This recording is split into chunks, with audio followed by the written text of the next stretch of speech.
За сайн байцгаана уу? За цуврал хичээлээрээ өнөөдөр хүнсний эрүүл ахуй гэртээ хэрхэн бүрдүүлэх вэ гэдэг сэдвээр ярилцъя. За өөрийгөө товч танилцуулъя. За өмнө нь миний сургалтанд хамрагдчихсан болоод өмнөх цуврал хичээлээ үзсэн хүмүүс маань мэдээлэлтэй байгаа байх. За намайг Эрдэнэ Чимэг гэдэг. Би өнөөдөр Observe Consulting зөвлөх үйлчилгээний байгууллагт хүнсний аюулгүй байдлын зөвлөгөөр ажилладаг. За үндсэн мэргэжлийн хувьд бол хоол үйлдвэрлэлийн технологич мэргэжилтэй юм хүн байна. За сургалтын агуулгын хувьд бол бүгдээрээ хоол хүнсийг бохирдуулж байгаа юу байдгийг, за хүнсний аюулгүй байдлыг гэртээ бид нэр хэрхэн хангуулахыг, за хоол хүнсний хордлого төвчнөөс ямар аргаар сэргийлэх вэ гэдэг ийм сэдвээр ярилцах нэ. За ингээд хэвтүүлээ сэдвээ одоо ярьж эхлэхийн өмнө ер нь хүнсний төвхөд бүтээгдэхүүний аюулгүй байдал гэж юу гэлээд байгаа юм бэ гэдэг талаар заавал мэдэх ёстой.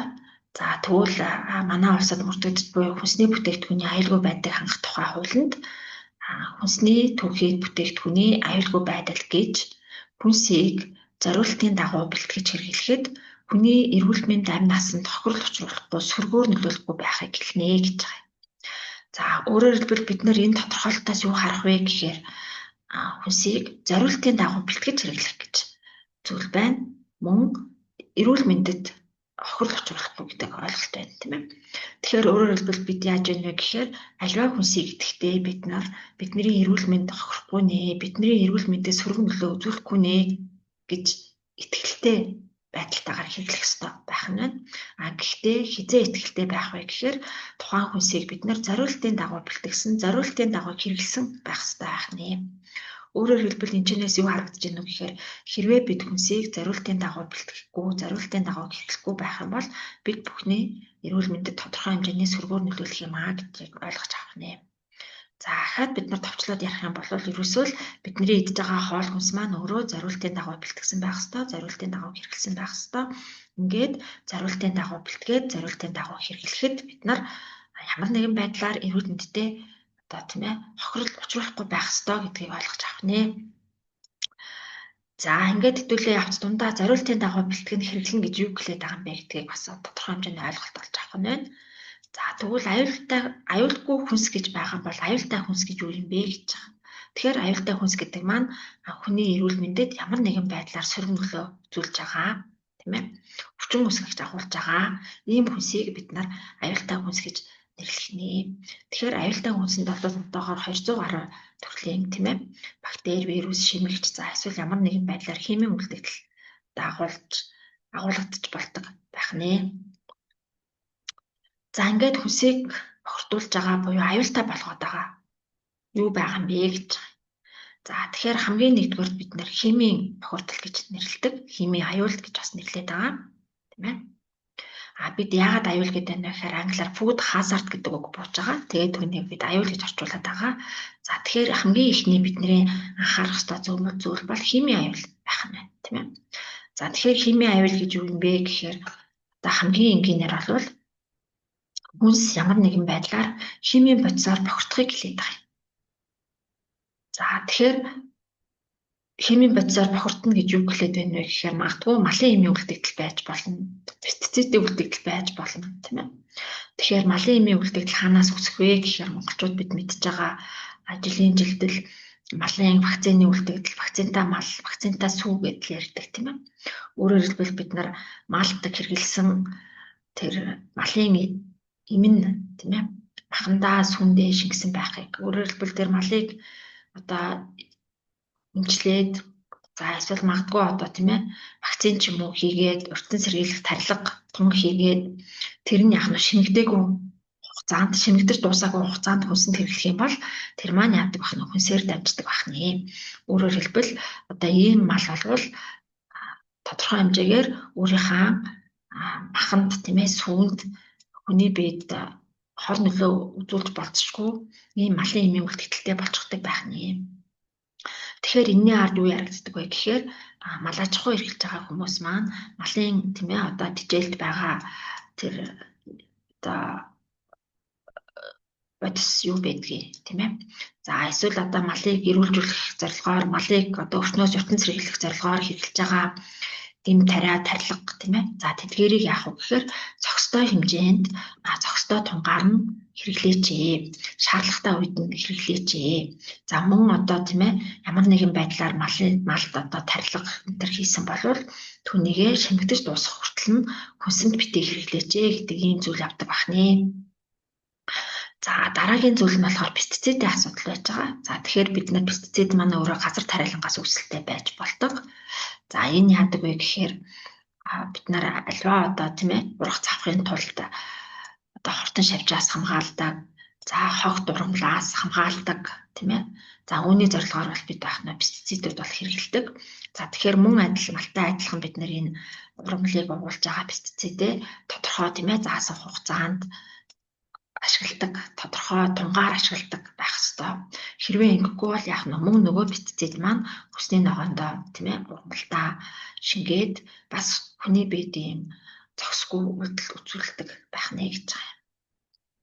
За дараагийн хэмээн бохирдол нь бол хаанаас үүсч болох вэ гэхээр биднээс өөрсдөөс үүсч болно. За өөрөөр хэлбэл одоо бид цэвэрлэгийн хариуцлагын бодисыг буруу хэрэглэх тийм ээ галтгоондоо буруу хэрэглэх гэх мэтээр бол үүсч болдог. За мөн хаанаас бас үүсч болдог вэ гэхээр хүнсний бус зориулалтаа сав баглаа бодол ашиглах, хүнсний бус зориулалтаа одоо давцан ашиглах зэргээс болоод яах нь нөгөө хүнсний бус зориулалтаа гадаргуутай хүнс харцаад ирэхээр яах нь тэдгээр хэмээн бодис нь хүнсэнд чилдэж ордог боломжтой байна.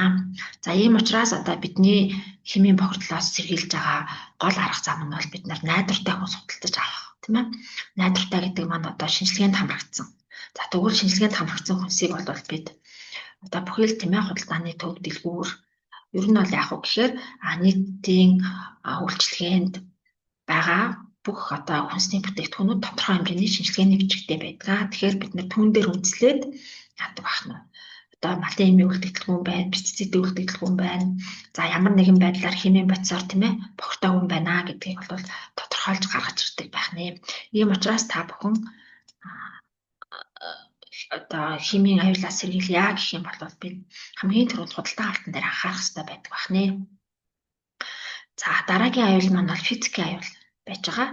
За физикийн аюул гэдэг доор бид юуг ойлгож байна вэ гэхээр ерөөсөө тухайн хүнсэнд байх эсвэл гадны биетийг яриад байгаа юм. Тэгэхээр тухайн хүнсэнд байх эсвэл гадны биет юу ч байж болно тийм ээ. За хүс, ноос, мод, чулуу, шороо, хялгас одоо юу байдгийг те янз бүрийн одоо шавжийн үлдэгдэл гэх мэт огт байж болохгүй байх нэ. За тэгвэл бид нэр энэ физикийн бохирдлоос яаж сэргийлэх юм бэ гэхээр орчноо цэвэрхэн байх хэрэгтэй байх нь байна. За дээрэс нь бидний хүнс худалдаж авч байгаа орчин маань яах нь өөрөө бас яах нь цэвэр байх хэрэгтэй байх нэ гэж. Хэрвээ бид нар бохор орчинд байх юм бол тэнд одоо тийм ээ тоос шороо бужигнах, мод чулуу шороо ил байж байгаад хоол хүнсэнд орох.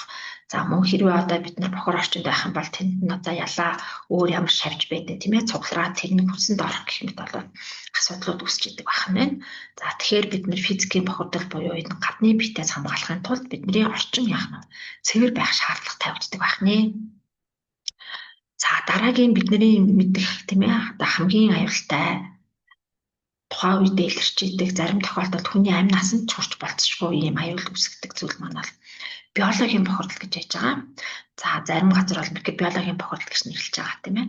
За энэ бол юу юм бэ гэхээр нөгөө хоолны хурц хордлого үүсгээд байгаа, хоолны хордлого үүсгээд байгаа өвчин үүсгэгчүүдийг хэлээд байгаа.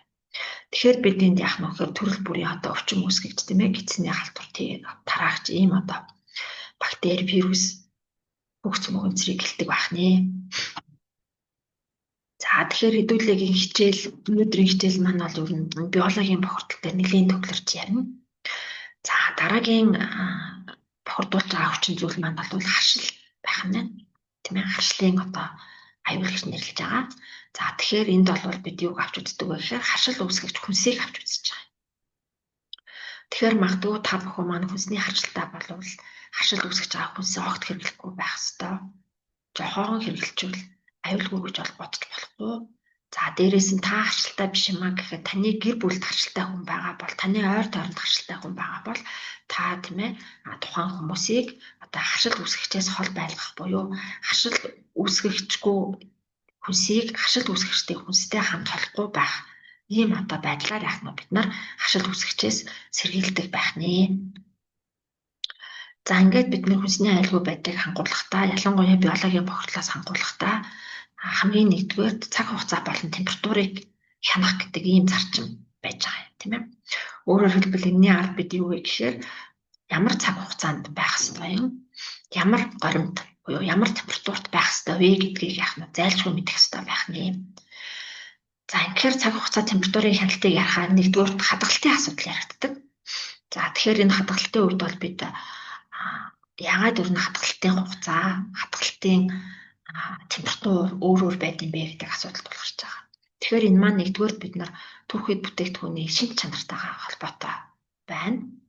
За өөрөөр хэлбэл түүхэд бүтээгдэхүүний найрлагаас, бит бүтц байдлаас, за тухайн бүтээгдэхүүнээ боловсруулсан зэргээс, боловсруулсан байдлаас тийм. За тухайн бүтээгдэхүүнийг савлж байгаа савны битүүмжлэл, савлгааны онцлог технологи зэргээс бол ихээхэн хамаарч байдаг. За энд юу вэ гэхээр бид хоёр сүүний жишээ энд харагдаж байна тийм ээ. За тэгэхээр энд юу вэ гэхээр савлгаатай сүү байна. За нөгөөх нь тийм ээ шууд саасан задгаа сүү байна. За тэгвэл энийг аваад үзэх юм бол мэдээж задгаа сүү маань хурдан муудна гарчилна. За савтай сүү болвол харцангуй урт удаан хугацаанд хадгалах нэ. Өөрөөр хэлбэл энэний ард юу явж байна вэ гэхээр энэ савлгаатай сүүг бид нар дулаанаар боловсруулчихсан. За дээрээс нь агаартай солилцохгүй битүүмжлэлтэй савнд хийжсэн байгаа учраас хадгалтын хугацаа хурдсаж байна гэсэн үг байна тийм ээ. За тэгэхээр бид нэр энэчнээс яах ёстой вэ гэхээр өмнөх бид нар шашганы хичээл дээр үтсэн байгаа тийм ээ. Бүтээгдэхүүний хадгалтыг хэрхэн яаж мэдэх вэ гэдэг. Тэгэхээр бид нар зөв хадгалахын тулд тийм ээ тухайн бүтээгдэхүүний шин чанар дээр үзлээд за дээрээс нь тухайн бүтээгдэхүүнээс сав баглаа бодол дагалдж байгаа хаяг шашган дээр үзлээд бид нар хэрхэн зөв яаж хадгалах вэ гэдгээ мэдж авах ёстой байх нэ. За ингээд бид нар хадгалтанд юу нөлөөлдөг вэ гэхээр мэдээж температур нөлөөлж байгаа. Бид тийм ээ гүрт хадгалах ёстой юу, хөлтөөж хадгалах ёстой юу? За эсвэл энгийн тасгааны температурт хадгалах ёстой юу гэх мэт. За тэгээд бид нар энэ температурыг бол зөв барьснаар тухайн бүтээгдэхүүнийг муутахгүй байх нөхцөлийг хангадаг байх нь. Тэгэхээр бид нар температур хүнсний хадгалтанд ямар нөлөөтэй юм бэ гэдэг талаа дараагийн слайдаар илүү дэлгэрэнгүй аваад үзнэ. За дараагийн хадгалтанд нөлөөлдөг орчин маань бол чиг гэж байгаа. Чигийг бид нэр зөв тохируулах хэрэгтэй. Буюу бид нар тийм ээ хуурай хадгалах хэрэгтэй бол чиггүй газар хадгална тийм ээ. За жимс ногоо гэх мэтийг бол бид нэр яах нь аль болох тийм ээ. Сэрүүн орчинд, чигтэй орчинд за эсвэл зарим тохиолдолд бид нар нарийн ногоог усаар шүршээд энэ төр хадгалдаг штэ тийм ээ.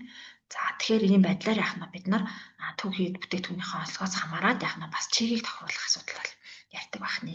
Тэгэхээр гэртээ бол бид нар энийг энгийнээр яах ёстой вэ гэхээр хөвчөнд байх ёстой зүйлээ бол хөвчөнд хийгээрээ чиг авах ёсгүй зүйлийг бол бид нар яах нь тасгааны температуртай тийм ээ.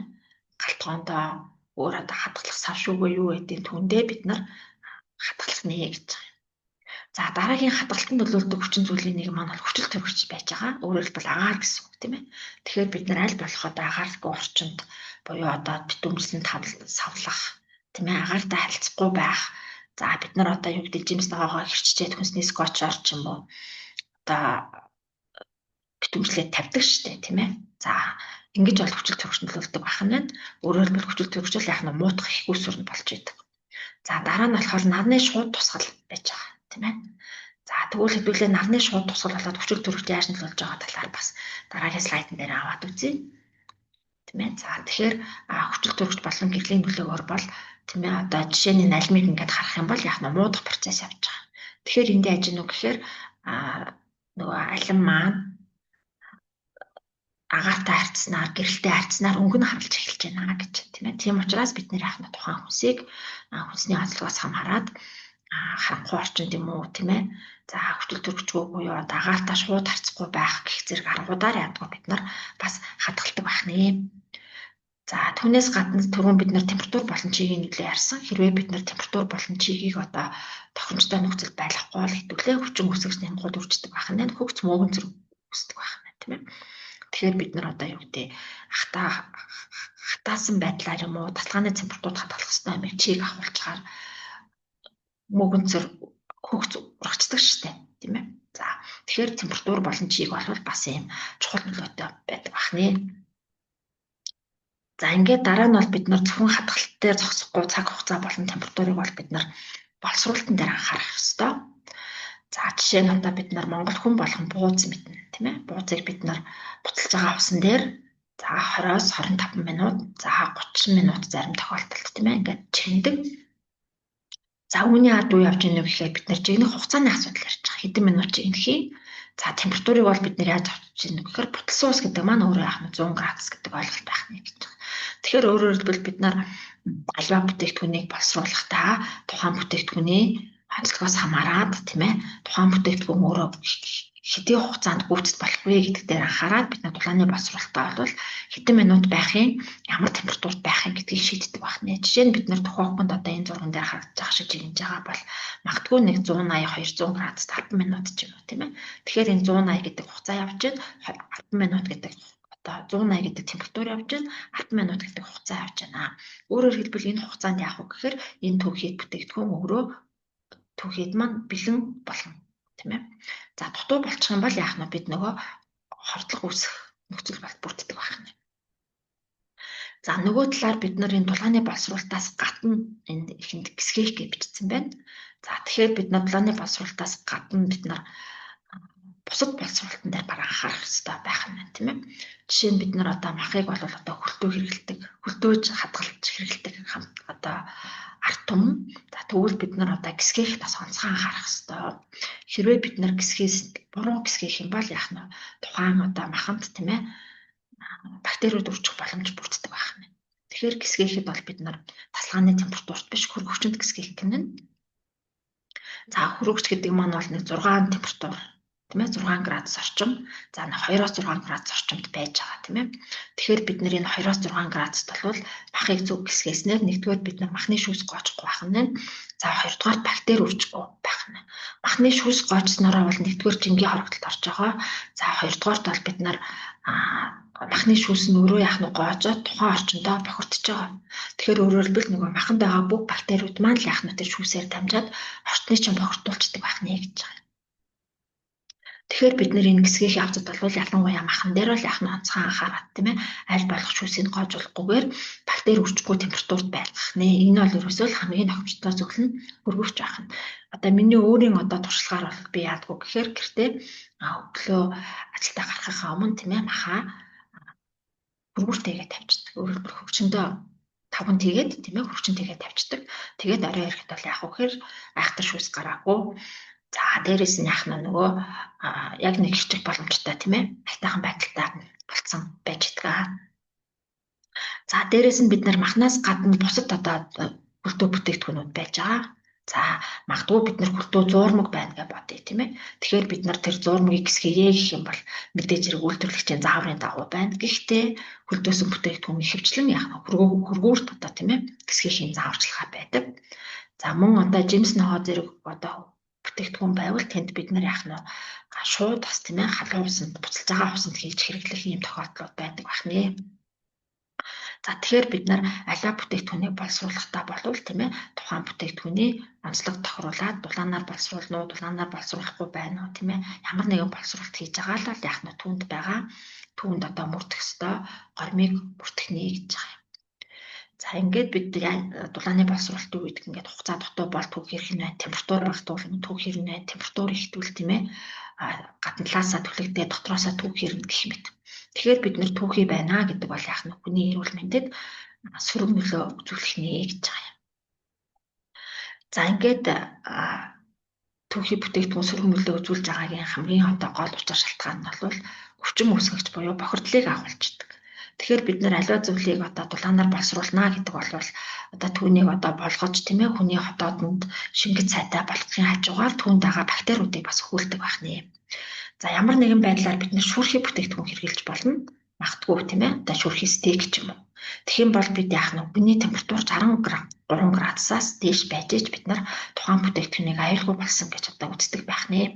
Тэгэхээр бид нэр гэртээ нэг юм одоо жижиг термометртай байвал их зүгээр. За заавал байхгүй ч гэсэн болно тийм ээ. Хэрвээ бид нар термометртай олж хүрхий байгаа бол бид нар эсвэл бид нар том орчмын бүтээгдэхүүн шарж байгаа бол бүтэн дахиад тийм ээ. За одоо хоньны говь гэх мэт одоо зүйлийг бид нар томоор нь чанж байгаа, томоор нь одоо шарж байгаа тохиолдолд за магадгүй бид нар одоо бас цагаан сараар нөгөө тийм ээ том мах энтер чамдаг штеп. Тэр тохиолдолд бид нар одоо шүүс гоожуулахгүй төвшөнд буюу хүний температур 74 градус хүрсэн байж яах нь бид нар тэрийг одоо болсон аюулгүй гэж үздэг байх нэ. Тэгэхээр бид гэртээ бас нэг юм жижиг юм одоо термометртай байвал бас их зүгээр байдаг бахан.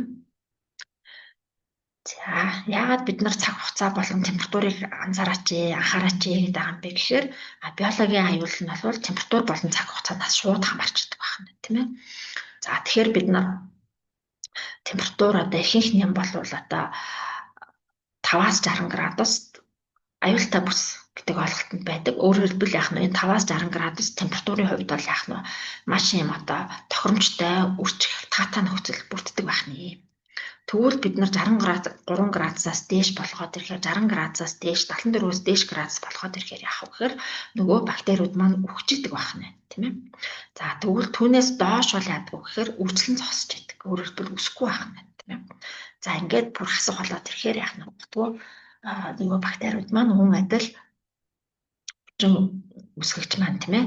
Одоо цаашаа өсчихгүй, үрчихгүй за мөн одоо өөхөх тийм ээ ийм байдалд хүрдэг байна.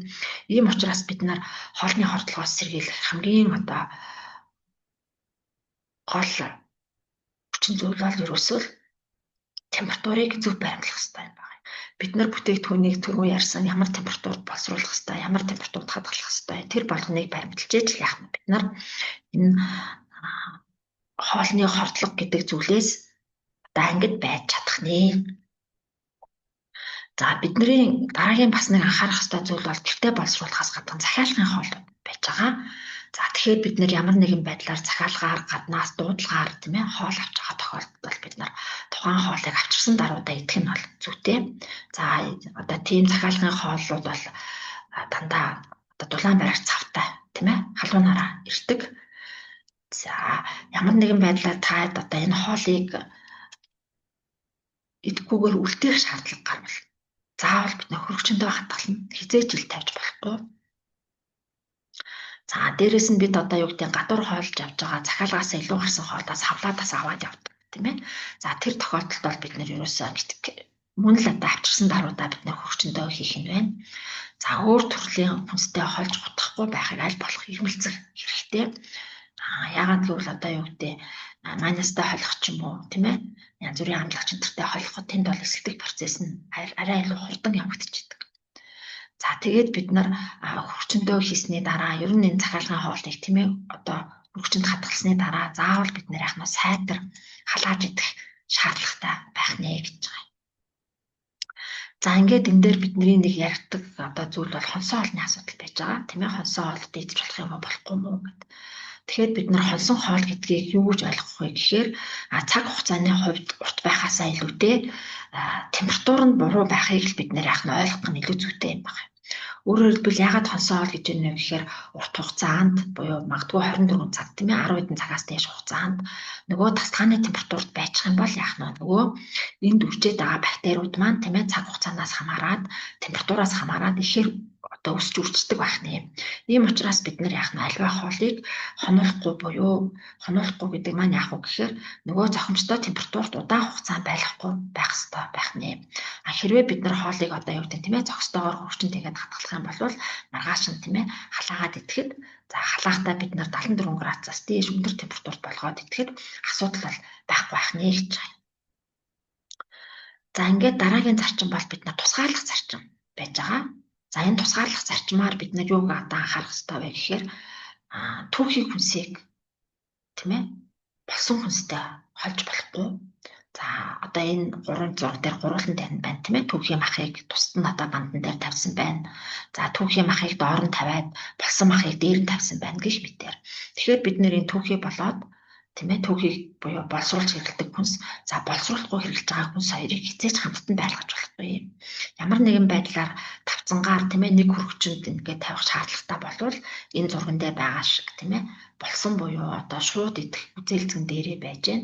За доор нь яах нь хөлдөөсөн хөргүүлсэн мах байж гэн. Тэгэхээр яах нь бид нар болсон бүтээгдэхүүнээ дээр нь тавиад түүхий бүтээгдэхүүнээ доор нь тавих нэ. За энэ зурган дээр ч мөн адил кукт буюу тийм ээ болсон махан дээр харагдаж байна. Түүхий махан доор харагдаж байна. Ингэснээр бид нэр яах вэ гэхээр түүхий бүтээгдэхүүнээс тийм ээ доошоогоо одоо янз бүрийн одоо бохор зүйл урсаад тийм ээ гоожоод одоо бэлэн бүтээгдэхүүнд орохгүй байх эрсдлийг бууруулдаг байх нэ. За дээрэс нь бид нар бохирдолтой гадаргууны асуудал ярина. Бид нар тийм ээ одоо гадаргуунд бохирдолтой хогтой за ваагүй сар суулганд хүнсээ хийж бас болохгүй. Ягаад гэвэл тэр дотор маань мөн л нөгөө хоолны үлдэгдэл дээр бактериуд одоо оршин тогтнож авах нэ. Тэгэхээр бид нар нэг зүйлийг бас ойлгох хэрэгтэй. Хүнс гэдэг бол зөвхөн хүний зүйл биш тийм ээ. Зөвхөн хүний хүнс биш шүү дээ. Энэ байгаль дээр байгаа бүхэл зүйл, бүхэл амьд амьтан тийм ээ. Хоол хүнсээр хоолж байгаа. Тэр хоол хүнсийн хүнстэй тийм ээ. Яг л бидний иддэг хоол хүнстэй адилаар тэд бас яах нь бидний хоол хүнсээр хоолдог байх нэ. Ийм учраас бид нар одоо бохирдсан сав суулга байна, хоолны үлдэгдэлтэй байна гэдэг бол тэнд яах нь тодорхой хэмжээний бактери нянгууд үржээд хооллоод амьдраад байж байдгийг санах хэрэгтэй байх нэ.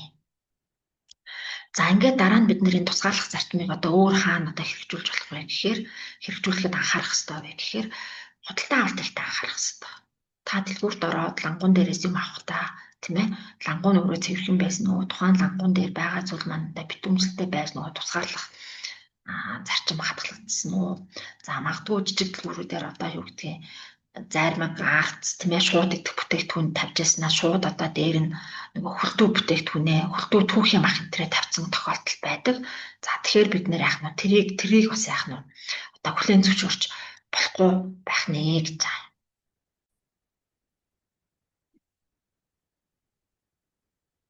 За ингээд бид нар тусгаарлах зарчмыг хангахад одоо их одоо тэргүүн туршлага гэж нэрлэж байгаа тийм ээ best practice гэж нэрлэдэг. Тэргүүн туршлага буюу сайн туршлага нь юу вэ гэхээр өнгөөр ялгах асуудал байна тийм ээ. Тэгэхээр бид нар гэртээ биелигийн өнгөөр ялгадаг, за одоо гамбанцаа өнгөөр ялгадаг ч гэдэг юм уу тийм ээ. За одоо юу гэдгийг ногоон гамбанцан ногооных, за улаан нь махных, цагаан нь талхных ч гэдэг юм уу. За магадгүй хэрвээ бид нар утгаа ялгах чадвал утгийнхаа ишиний өнгөөр тийм ээ гэх мэтээр яах нь бид нар түүхий бүтээгдэхүүн буюу шууд хэрэглэхгүй бүтээгдэхүүнийг шууд хэрэглэх бүтээгдэхүүнээс одоо бас тусгаарлах ийм зарчмыг баримталж ажилладаг байх нэ. За дараагийн асуудал бол цэвэрлэгээний асуудал байж байгаа. Өөрөөр хэлбэл бид нар галтгоондоо хүнстэй хаацж байгаа хэсэгтээ тухай бүртэн цэвэрлэгээ хийгээч. Цэвэрлэгээ хийхгүй байснаар бид нар яадаг вэ гэхээр мөн тэнд одоо байгаа нөгөө боловсруулсан хүнсний одоо тийм ээ үлдэгдэл дээр мөн адил яах нь бохирдол үсээд ингээд бактериуд үржээд байж идэг байх нэ. За ингээд бид нэр цэвэрлэгээ хийхдээ бол бид нар гадаргуугийн бохирдлоо цэвэрлэгээ гэж нэрлэдэг байгаа юм. За түүнийг араас нь одоо тийм ээ ямар нэгэн халдваргүйжүүлэгт бодисоор одоо үйлчлэхийг бид нар халдваргүйтгэл гэж нэрлэдэг байгаамаа. Тэгэхээр бид нар яах нь орчныг бид нар тийм ээ цэвэрхэн байлгаад халдваргүйжүүлэх ийм шаардлагатай байх нэ. Тэгэхээр одоо гэртээ хэрэгжилж байгаа халдваргүйжүүлэлтийн хамгийн одоо төвөмөл хэрэгэлдэг арга бол аяг тавг ариутгахчуд байж байгаа. Аяг тавг угаах машин байдаг болчихсон тийм ээ. Тэгэхээр тэр аяг тавг угаах машин дотор бид нар цэвэрлэгээ явуулж байна.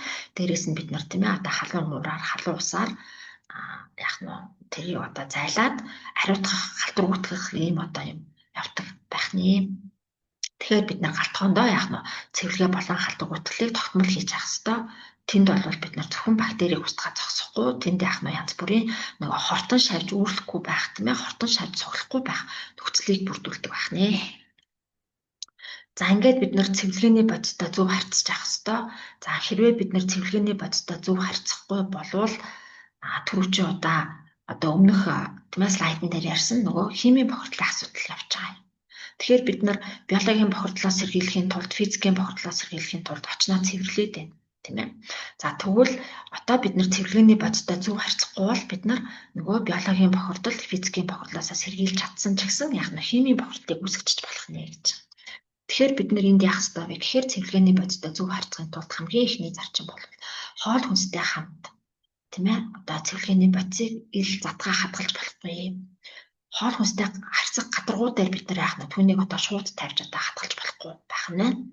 За дараа нь бид нэр өөрийнхөө савнаас гаргасан тохиолдолд бид нар заавал шошголж тавих хэрэгтэй. Энэ цэвэрлэгээний бодис шүү гэж тавих хэрэгтэй байх нь тийм ээ.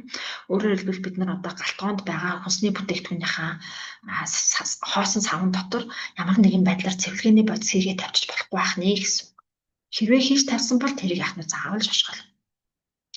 За ингээд бид нар үйлдвэрлэгчийн зааврыг унших хэрэгтэй. Үйлдвэрлэгчийн заавар дээр бид нар хэрхэн яаж хэрэглэх вэ, ямар тунтаа хэрэглэх вэ гэдэг зааварчлага байж байгаа. Хэрвээ бид нар энийг үйлдвэрлэгчийн заавраар ашиглахгүй бол яах вэ гэхээр нөгөө химийн бодис маань бидний сав суулгахнаас тийм ээ гадаргуугаас одоо арилахгүйгээр хүнсэнд дамжиж орно. Ингээд нөгөө бид нар одоо өөрсдийнхөө тийм ээ цэвэрлэгээний бодисоор хордуулсан хүнсээ яах нь хордуулсан хүнсээ бид нар эргэж идээд өөрсдийнхөө биед одоо химийн бодисыг хоригдлуулад идэх байх нэ. За дээрээс нь бид нэр алиа цэвэрлэгээний бодистой харьцахтаа бол зааварчилгаанд заагаагүй бол өөр төрлийн бодистой бол холихгүй. Магадгүй энэ нь одоо тийм ээ найрлагаасаа хамаарат тесрэг дэлбэрэх тийм ээ тийм аюултай байж болцсохгүй. За цэвэрлэгээ хариуцлагынхаа бодисыг хүнснийхаа дэргэд битгий хэрэглээрээ одоо бид нар хүнсээ бүтээж агаад хүнсээ талтхийж агаад тийм ээ одоо тэр шүрших одоо арчих юу байдэ тэр болох нэг хийх хэрэгтэй байх юм байна. За дараагийн бас нэг чухал одоо битрийг мөрдөх ёстой зүйл бол юу вэ гэхээр цэвэрлэгээ халдаг уутлын бодистой харьцсныхаа дараа гараа заавал угааж авах ёстой. Тэгэхгүй бол ахаал нөгөө цэвэрлэгээний бодистой гараараа бид нэр яах нь эргээд хүнсээ бариад хүнсээ бохирдуулчих нэ гэсэн үг байна. За ингээд дараагийн зарчим маань бол найдвартай их усүрийн асуудал байж байгаа. За тэгэхээр түрүүн бид нэр хэлсэн найдвартай их усүр гэдэг маань та бүхэн маань найдвартай газраас худалдаа авалт хийжээ. Өөрөөр хэлбэл зориултын тийм ээ одоо хөргүүртэй, хөлтөөгчтэй, зориултын агуулгах савдаа, за одоо зориултын одоо лангуу тавиуртай, тавцтай тийм ээ. За тийм газраас худалдаа авалт хийгээжээ. Тэгэхгүй бол бидгээд одоо шалан дээрээ тавьсан ч юм уу зориултын хөргүүр, хөлтөөгч ашиглаа уус болоод тэнд бактери үржсэн тийм хоол хүнс авч идээд өөрсдөө хохирох гээд байна. Тийм учраас бид нар найдвартай их усүрээс одоо аливаа зүйлийг худалдаж аваач. За дээрээс нэмээд бид найдвартай ус ашиглах тухай асуудал байж байгаа. За төвийн системд байгаа уснууд бол яг харцангуй тийм ээ одоо бид нар асуудалгүй төвийн систем маань угаасаа л хүн амаа усаар хангаж байгаа учраас найдвартай. Ямар нэгэн байдлаар гол горхны ус хэрэглэдэг бол тийм ээ. За эсвэл одоо юу гэдэг өөртөө усаа гэртээ хоригдлуулж байгаа, цавнд хатгалж байгаа тийм ээ цаашаа одоо хэрэглэдэг болвол бид одоо усныхаа савыг цэвэр байлгах. За гол горхны ус ашиглаж байгаа бол төвгийгээр нь хэрэглэхээс зайлсхийх гэх мэтээр яах нь бид нар тухайн усыг бас найдвартай байлгах хэрэгтэй. Буюу аюулгүй байлгах хэрэгтэй байх нэ гэж. За ингээд энэ найдвартай их усүрийн ард юу явж байна вэ гэхээр хүнсний тухай хуулийн 15 дугаар зөвлөл дээр одоо хүнсний аюулгүй байдлыг хангахад хэрэглэгч хэрхэн дэмжлэг үзүүлэх вэ гэдэг асуудлыг бол бичсэн байж байгаа юм. Тэгэхээр энэ хуулийн дээр хэрэглэгч та ямар байдлаар дэмжлэг үзүүлэх вэ гэхээр гарал үүслэн тодорхой баталгаатай хүнс сонгон хэрэглэж эрүүл мэндийг хамгаалаач гэж. Ингэж та бүхэн хүнсний аюулгүй байдлыг хангахад дэмжлэг үзүүлнэ гэж хуулинд заасан байдаг байна. Тэгэхээр та бүхэн маань одоо тийм ээ хуулийн заасныхаа дагуу гарал үүслэн тодорхой ийм хүнс худалдаж аваач. За дараагийн алхам маань бол бид нэр эрүүл ахуйг хөвшүүлэх ёстой. За түрүүн бид нэр тийм ээ одоо химийн бодистой хайцны дараа гараа угаа гэсэн орчноо цэвэрлэх гэсэн тийм ээ. За тэгвэл үүний хажуугаар бид нэр яг үгээр тухайн хүн өөрөө хувийнхаа эрүүл ахуйг хангуулах тийм ээ гараа угаах юм одоо дадал зуршлыг эзэмшсэн байх ёстой. За тэгэхээр бид нэр гараа угаахыг хизээ хийх вэ гэхээр хүнс боловсруулалтаа хийнэ. За нэг хүнснээс нөгөө хүнсэнд одоо хэрэгтэй буюу түүхийн махта барьж байгаа л одоо тийм ээ гинт одоо юу гэдэг помидор лойл барьж байгаа л идэж болохгүй гэсэн үг байна тийм ээ. За дээрээс нь бид нэр хүнс боловсруулалтаа бэлэн өмсөж бид нэр гараа угаах хэрэгтэй байх нь. За дээрээс нь бид нэр яах нь хоолоо идэхтэй мөн адил тийм ээ гараа зайлшгүй угааж авах хэрэгтэй байх нь. Ягаад гэвэл гар бол ерөөсөө хүний тийм ээ одоо ил байж идэг одоо байнга бүх зүйлд хүрч идэг учраас яах нь маш их бохирддог. За бохирдлын их усүр болж идэг, бохирдлыг дамжуулж идэг юм зүйл гар байдаг баг тийм ээ. Тэгэхээр бүгдээрээ хоол хүнсээ боловсруулахдаа хоол хүнсээ идэхийнхаа өмнө заавал гараа угааж хэвшнэ. За ингээд түрүүн бид харшлын асуудал ярьсан тийм ээ. Тэгэхээр хэрвээ та бүхэн харшилтаа бол харшилт үүсгчээ заавал тусгаарлах ёстой. Харшилт үүсгчийн талаар өөрсдөө мэдээлэл мэдлэгтэй байх ёстой. За шошгондох мэдээллийг сайн уншаад тухайн хүмүүс маань чамд харшилт өгөх нь үгүй юу гэдгийг мэдчих ёстой байх нэ.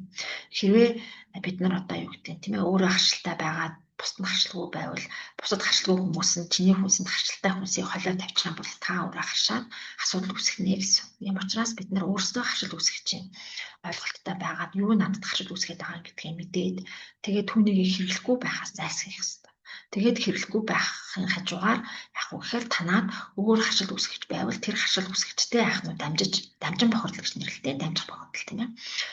Солилцох бохирдол гэж нэрлэдэг байгаа. Тийм одоо дамжих, солилцох бохирдол үүсгэхгүй тулд яах нь заавал тусгаарлаж аваач гэж та бүхэнд зөвлөж байна.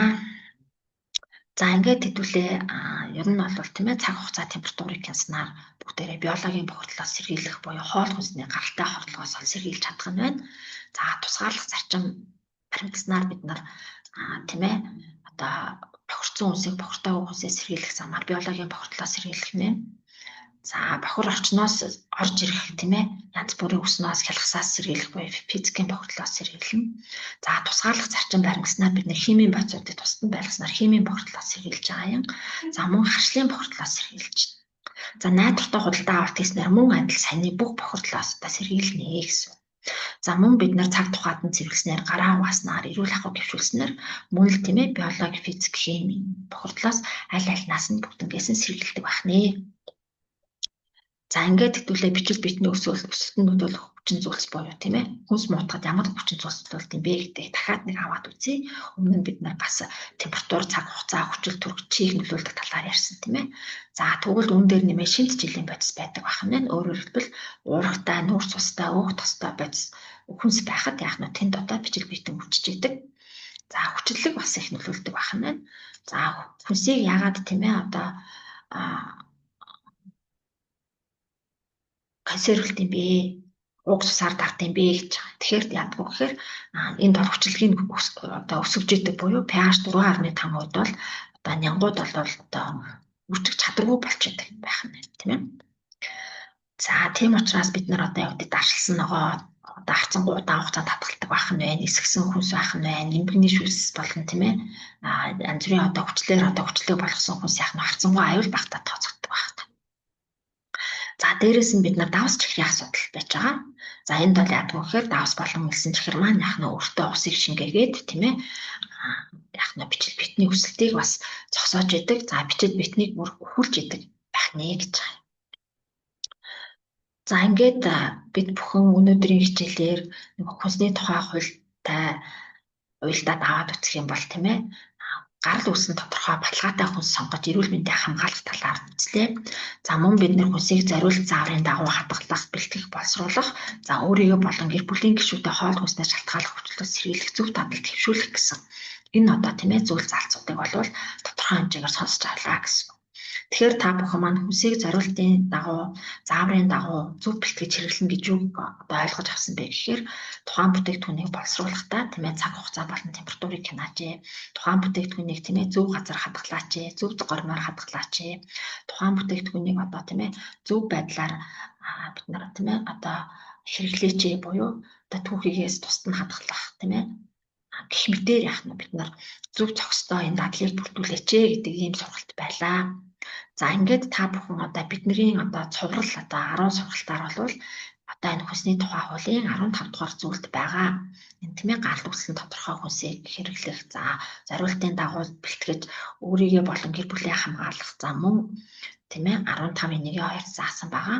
Нас, хүйс, эрүүл мэнд, хөдөлмөр, байгаль, цаг уурын нөхцөл тохируулан өөрийн бие махбодод зайлшгүй шаардлагатай шимтэж ялэг бодисыг зохистой харьцаагаар агуулсан хүнс хэрэглэх талаар мэдлэг олж авах арга барил эзэмших гэсэн энэ татлуудад одоо суралцж байна гэсэн үг байна. За ингээд өнөөдрийн та бүхэнд хүргэх мэдээлэл маань ингээд өндөрлж байна. За анхаарал тавьсанд баярлалаа.